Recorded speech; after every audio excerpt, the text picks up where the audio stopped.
Parlamento Nacional husu governo atau aumenta careta raut lisuniang iha dilarang. Deputado bancada Kunto, Luis Roberto da Silva, hatu assunto na iha plenária segunda-feira loron ronulo resenhat fulan fevereiro ne iha Parlamento Nacional.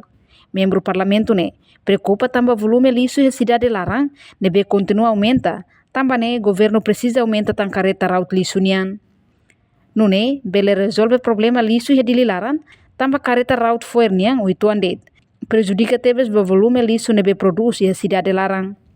Lisu ne buha motuk ne astia, careta sira batardi, de vez em quando totia ne meu dia mo sida usuru.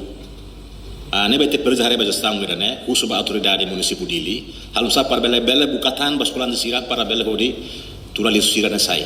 Selai maka molok lisu ne tula hotu, sida tula hotu tan udang mai antang mais pior.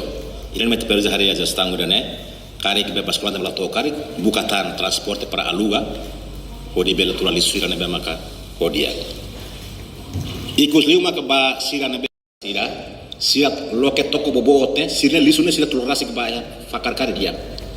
Labari foto dah hotu ba ya timur ama suruh saya fali atam ba sira mutlarun dia kina.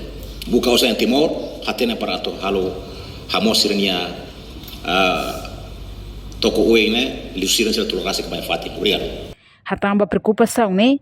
Vice-ministro Assunto Parlamentar, Aderito Hugo promete, se encaminha assunto, né? Para Ministério relevante, onde resolve. A reportagem Melania Conceição, Televisão Timor Post. Janela informação ba emohoto. Atau tem informação atual dia kliu, kita haluha. Haneham botão subscribe, like. Halo comentário no fahe tutang ba media sosial hoto.